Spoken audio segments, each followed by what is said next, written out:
back to my channel. Welcome to my channel if you have landed here for the very first time. Hope you subscribe to my channel, clicked on notification bell so you don't miss out any further updates. You can also follow me on my Instagram or my blog channel. Yeah, you can still follow me. दोनों की link होगी description box में. नमस्ते, this is Dwija और कैसे हैं आप? This is sunshine in human form और आज हम देख रहे हैं We are seeing काफ़ी टाइम से इनके recommendations आ रहे हैं हमें. It's Nitish Rajput, but we are seeing his Bermuda Triangle mystery solved, which is I think one of the again curious things that मुझे अच्छा लगता है देखने का mystery videos. उनके काफ़ी videos मैंने देखा politics पे ज़्यादा based है and I do not want to do that. I'm not interested in it. Either way, लेकिन lot of people wanted me to react to it, so here we are. Last video में आपको पूछा था कौन सा video में react करूँ इनका. Nobody really said anything, but you kept complaining that I'm not doing anyone else's videos, so I just picked one for myself.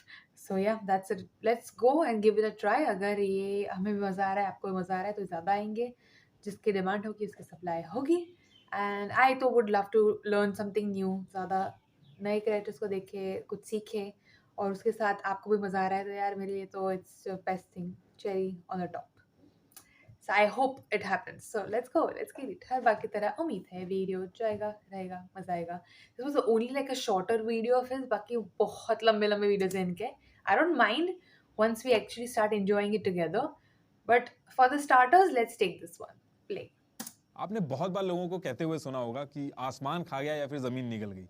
लेकिन अर्थ पे एक ऐसी जगह है जहां पे लोगों ने क्लेम किया है कि वहां पे सच में ऐसा होता है. ये जगह नॉर्थ अटलांटिक ओशियन के वेस्ट रीजन में है. यूएस के स्टेट फ्लोरिडा से लेके पुर्टो रिको आइलैंड और बर्मुडा के बीच में है. अब क्योंकि ये तीनों मिलकर ट्रायंगल बनाते हैं इसलिए इस एरिया को कहा जाता है बर्मुडा ट्रायंगल. लेकिन इस एरिया में जो इंसिडेंट्स हुए हैं उसकी वजह से इसको और भी नाम दिए गए हैं, जैसे devil's triangle, the limbo of the lost. अब बात यह है कि ये जो एरिया है इसके बारे में बात होना शुरू कैसे हुई.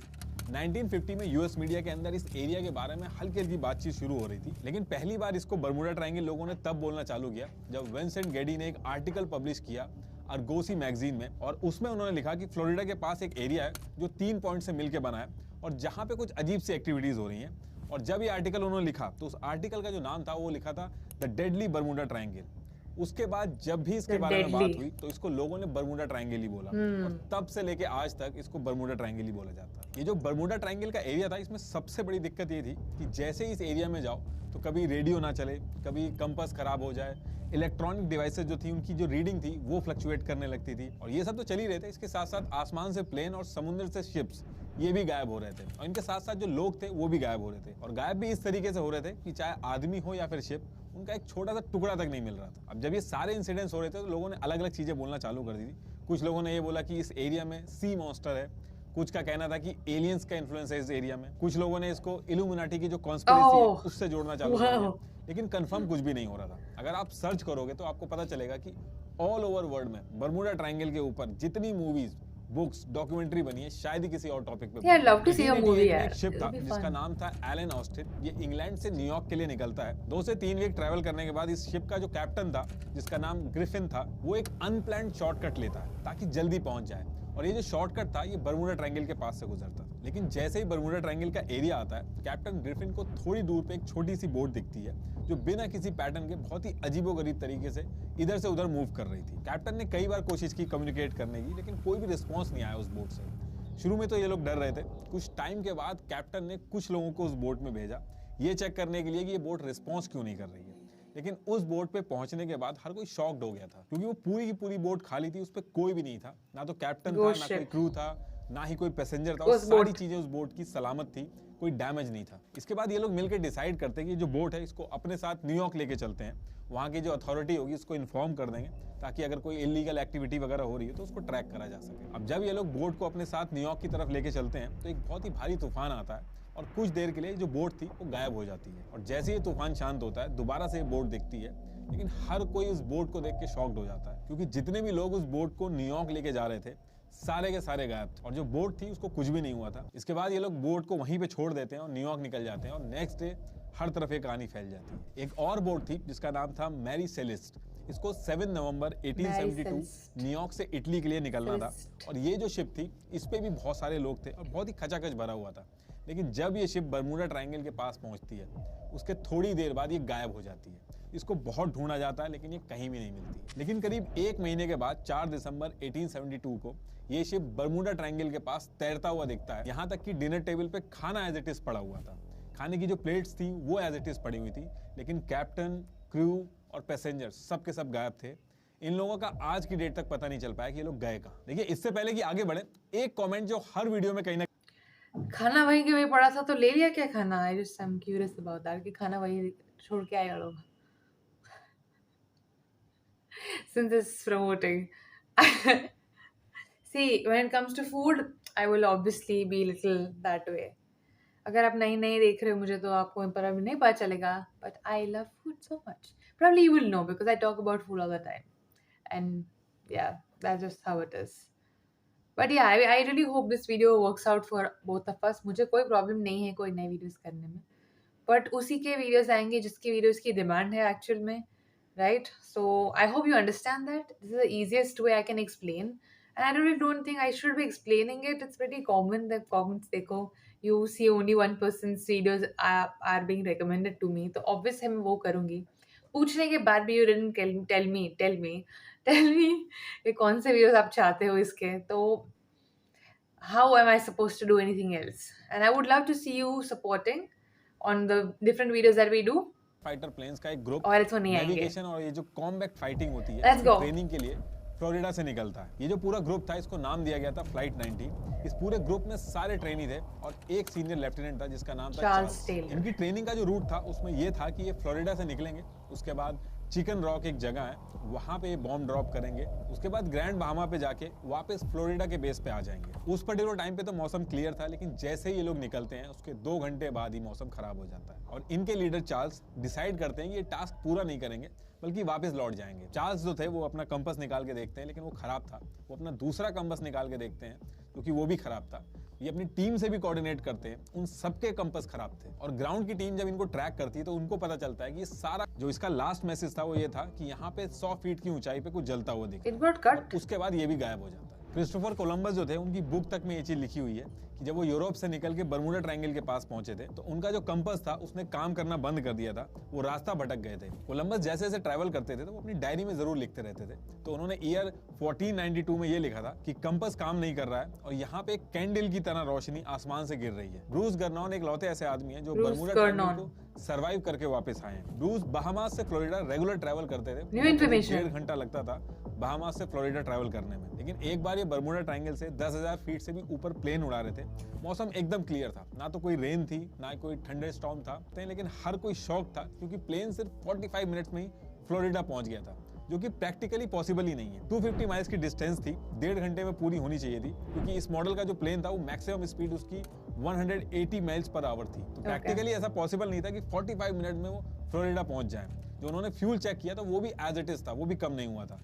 फिर आगे चल के उन्होंने इस पे किताब लिखी। अब देखिए ये जो स्टोरीज मैं आपको बता रहा हूँ ऐसी और भी बहुत सारी स्टोरीज है बरमूडा ट्रायंगल के ऊपर जो बुक्स, मूवीज और डॉक्यूमेंट्री की फॉर्म में बिक रही है। Which is the best movie I should watch about this? लोगों को पसंद आती है मिस्टीरियस स्टोरीज, उन स्टोरीज से कनेक्शन बिल्ड करना और पसंद आता है उनको, क्योंकि ये जो कॉन्स्पिरेसी थ्योरीज होती हैं काफी इंटरेस्टिंग होती है। वहीं रियल फैक्ट्स जो होते हैं वो थोड़े से बोरिंग होते हैं, उनमें मजा नहीं आता है। उनको सुनने में ऐसा लगता है जैसे कि पढ़ाई चल रही है और किसी चीज का बिजनेस बनाया जाता है। ऐसी स्टोरीज जिनमें ये है कि पहले बरमूडा ट्रायंगल था, उसके नीचे एक सिविलाइजेशन था, अब वहां पे हम एलियन से मिलेंगे, मिलियंस में बिकती हैं। आप सर्च करके देखिएगा बरमूडा ट्रायंगल पे कितनी मूवीज बनी है, आप थक जाओगे देखते देखते, इतनी मूवीज बनी है। आप बुक सर्च करोगे तो तांता लगा हुआ है अलग अलग स्टोरीज का, एलियन से लेके इल्यूमिनाटी तक, जिसकी जितनी इमेजिनेशन है उसने उस लेवल की स्टोरीज बना के बेची है। एक पर्टिकुलर इंसिडेंट के कुछ डेटा पॉइंट्स को उठा के जो कि 100 से 200 साल पुराने हैं, जिनको वेरीफाई तक नहीं किया जा सकता, हम कुछ भी मान लेते हैं। जब मैं सारी स्टोरीज बता रहा था तो आपके दिमाग में क्वेश्चन जरूर आएंगे कि अगर इतनी मिस्टीरियस है ये जगह तो आजकल इसके बारे में क्यों नहीं बात हो रही है। अगर आज की डेट में किसी को फ्लोरिडा जाना है तो वो प्लेन या फिर शिप का यूज करेगा और यही बरमूडा ट्रायंगल वाला ही रूट यूज करेगा। इनफैक्ट सबसे हैवी ट्रैफिक जोन है बरमूडा ट्रायंगल का। आज की डेट में हमारे पास एडवांस टेक्नोलॉजी है तो हमें पता चल जाता है अगर कोई इंसिडेंट होता है कि इसके पीछे रीजन क्या है। कई ऐसे इंसिडेंट्स हैं जो आज भी नहीं पता चल पाते हैं, लेकिन हम बहुत ही तेजी से एडवांस होते जा रहे हैं। ये जो बरमूडा ट्रायंगल की कहानियां बेची जाती हैं, अगर आप छोटी सी सर्च करोगे गूगल पे तो बरमूडा ट्रायंगल का जो एरिया है वो टॉप 10 डेंजरस रीजन तक में नहीं है। इनफैक्ट किसी भी कंट्री ने इतना भी बॉदर नहीं किया कि बरमूडा ट्रायंगल को मैप तक में मेंशन कर दे। यूएस नेवी तो बरमूडा ट्रायंगल का जो नाम है इस वर्ड को ही नहीं मानती है। बरमूडा ट्रायंगल की जो विकिपीडिया डेफिनेशन है वो ये कहती है कि ये एक अर्बन लेजेंड है, मतलब कि एक कहानी है जो बताई जा रही है कि सच है, लेकिन वो सच है नहीं। लॉयड लिस्ट ये एक शिपिंग पब्लिकेशन है जो ऑल ओवर वर्ल्ड के शिप्स है उनका डेटा मेंटेन करती है कि कितनी कैजुअलिटी हुई है, हर साल कितने शिप गायब हुए हैं, और इनके हिसाब से ऑल ओवर वर्ल्ड में जितने भी वेसल्स हैं उसमें से 1.8% के साथ कैजुअलिटी होती है किसी ना किसी रीजन से। कुछ के रीजंस पता चल पाते हैं, कुछ के रीजंस नहीं पता चल पाते, और कुछ तो ऐसे हैं जो कि मिलते तक नहीं है। बरमूडा ट्रायंगल के एरिया में 8,634 शिप्स गए हैं, जिसमें से 2 कैजुअलिटी हुई हैं। अगर आप इसको कंपेयर करोगे वर्ल्ड की बाकी कैजुअलिटी से तो ये डेटा बहुत ही कम है, लेकिन इसके बाद भी बरमूडा ट्रायंगल बहुत ही ज्यादा फेमस है क्योंकि इसकी जो स्टोरी है, बुक्स हैं, documentary, movies, mystery surrounding it. Tourism, इन सब की जो इकोनॉमी है वो बहुत ही स्ट्रॉन्ग है। ला ट्रिब्यूना की रिपोर्ट के हिसाब से 75 शिप्स और एयरक्राफ्ट मिस हुए हैं बरमूडा ट्रायंगल से। अगर आप एवरेज निकालोगे तो दुनिया की बाकी जगहों पे भी लगभग इतने ही एक्सीडेंट्स हुए हैं। जापान के पास में भी सेम ऐसा ही एरिया है ट्रायंगल शेप में, उसका भी नाम दिया गया है ड्रैगन ट्रायंगल। यहाँ भी 1945 में A6M0 एयरक्राफ्ट का कनेक्शन टूट गया था, और लास्ट मैसेज में पायलट सिर्फ यही बोल रहा था कि something is happening in the sky is opening up. उसके बाद भी आज तक नहीं पता चला कि वहां पे हुआ क्या था। सेम इसी ड्रैगन ट्रायंगल में 1980 में MV डर्बीशायर जो बहुत ही बड़ा ब्रिटिश शिप था वो भी अचानक से गायब हो गया था, और उसके बारे में आज तक किसी को नहीं पता चला कि वो गया कहाँ पे। ड्रैगन ट्रायंगल का जो एरिया है वो बरमूडा ट्रायंगल की तरह ही है, और इंसिडेंट्स भी ऑलमोस्ट सेम होते हैं, लेकिन उसके बाद भी बरमूडा ट्रायंगल को ज्यादा लाइमलाइट मिलती है क्योंकि हॉलीवुड ने जितनी मूवीज बरमूडा ट्रायंगल पे बनाई है उतनी ड्रैगन ट्रायंगल पे नहीं राइट, जितनी बुक्स बरमूडा ट्रायंगल पे पब्लिश हुई हैं उतनी ड्रैगन ट्रायंगल पे publish people might not know. यही रीजन है कि बरमूडा ट्रायंगल ज्यादा फेमस है। बरमूडा ट्रायंगल और ड्रैगन ट्रायंगल जो है ये दोनों एक ही लैटिट्यूड पे आते हैं, इसलिए इसके ऊपर भी कॉन्स्पिरेसी थ्योरी चल रही है। अब आज की डेट में तो किसी भी तरीके से वेरीफाई नहीं किया जा सकता कि एलन ऑस्टिन का जो कैप्टन था वो जो स्टोरी बता रहा था वो सही भी है कि नहीं। मैरी सेलेस्ट शिप की जो कहानी है, वो जो पर्टिकुलर शिप थी उसमें से भी लाइफ बोट गायब थी, और ये जो शिप थी इसके ऊपर एलिगेशन थे कि इन्होंने गलत तरीके से हैवी इंश्योरेंस करा रखा है। इसमें यह भी कहा जाता है कि मे बी कोई ऐसी इमरजेंसी हो जिसमें शिप डेंजर में हो, लोगों को शिप से खाली करा के कहीं और ले जाया जा रहा हो और उस पर्टिकुलर टाइम पे कोई दुर्घटना हुई हो। अब एक चीज जो ज्यादातर केसेस में आप सुनोगे कि कंपास खराब हो जाता है। अब देखिए, कंपास के अंदर जब भी आप नॉर्थ की डायरेक्शन चेक करते हो तो वो अर्थ के ज्योग्राफिक नॉर्थ से थोड़ा अलग दिखाता है, इसलिए अर्थ के 2 पोल सिस्टम है, एक मैग्नेटिक पोल सिस्टम जो कंपास दिखाता है, और दूसरा जियोग्राफिक पोल सिस्टम जो कि अर्थ के एक्सिस ऑफ रोटेशन पर बेस्ड है। जियोग्राफिक नॉर्थ पोल को हम ट्रू नॉर्थ भी कहते हैं, लेकिन अर्थ के ऊपर कुछ जगह ऐसी भी है जहां पे अगर आप कंपास से चेक करोगे तो वो एक्चुअल नॉर्थ पोल दिखाएगा, और जिस जगह पे ये एक्चुअल नॉर्थ दिखता है उसको हम कहते हैं एगोनिक लाइन। वैसे तो ये जो एग्निक लाइन है ये चेंज होती रहती है, लेकिन बरमूडा ट्रायंगल पे काफी सालों से इसका सेंटर है, इसलिए इस एरिया में कंपास दिक्कत करता है और गलत डायरेक्शन दिखाता है। फ्लाइट 19 की भी बात करें तो उस केस में भी इन्वेस्टिगेटिंग टीम की जो रिपोर्ट आई थी उसमें भी यही आया था कि एक ह्यूमन एरर है जिसमें कंपास फेलियर की वजह से वो लोग रास्ता भूल गए थे और लास्ट में उनका फ्यूल खत्म हो गया था। लेकिन आज की डेट में मॉडर्न जीपीएस है, रडार है, सोनार है, इसलिए आज की डेट में ये सारी चीजें सुनाई नहीं आती। बरमूडा ट्रायंगल का जो एरिया है वहाँ पे मीथेन हाइड्रेट की फील्ड भी है, तो जब मीथेन का इरप्शन होता है तो वो पानी से मिलके बड़े बड़े बबल्स बनाता है, जिससे पानी की डेंसिटी, इसमें कई सारी चीजें हैं। 2016 में यूनिवर्सिटी ऑफ कोलोराडो की साइंटिस्ट की टीम ने सैटेलाइट इमेजेस निकाली बरमूडा ट्रायंगल की, तो यहाँ पे उनको हेक्सागोन शेप में क्लाउड दिखे जो नॉर्मली नहीं दिखते हैं। ये हेक्सागोन क्लाउड एक एयर बॉम्ब की तरह एक्ट करते हैं और एयरक्राफ्ट पे 175 माइल्स पर आवर की स्पीड से हिट कर सकते हैं, जिससे पूरा का पूरा एयरक्राफ्ट कोलैप्स हो सकता है। साइंटिस्ट डॉक्टर काल, जिन्होंने सिडनी यूनिवर्सिटी में रिसर्च की, इन्होंने इस पूरे एरिया को बहुत ही अच्छे से एनालाइज किया कई सालों तक। उसके बाद उन्होंने कहा कि ये एक ह्यूमन एरर, बैड वेदर और अनप्रिडिक्टेबल सिचुएशन की वजह से हादसे हुए हैं। उस एरिया में ज्यादा लोग ट्रैवल करते हैं, इसलिए ज्यादा सुनाई देता है। Oh, it's over. Okay. An outro would be good. Okay. Oh, but we got a lot of different information and I really enjoyed it. And yes, वो सही बोल रहे हैं कि all of us, मतलब ये जो मिस्ट्री सराउंडिंग होता है ना, तो उसमें ज़्यादा मज़ा आता है, कॉन्स्पिरेसी थ्योरी ज़्यादा इसलिए इंटरेस्ट लगती है हमको। But then when it's a fact and then they're like giving us in this kind of manner, वो curiosity निकल जाती है, and it just becomes like okay, not a big deal. But I like the facts. I enjoy knowledgeable content. I enjoy it. So मुझे तो अच्छा लगता है. I don't know about others, but I really enjoy this, and I liked it. I genuinely did like it, and I am not someone who compares to creators or 3 creators or 4 creators. Everyone's different और सब में एक unique quality होती है. Even there are multiple reaction channels. Her reaction channel की एक unique quality होती है, because I can't be S2 channel. What they are doing, probably it's amazing in their own way.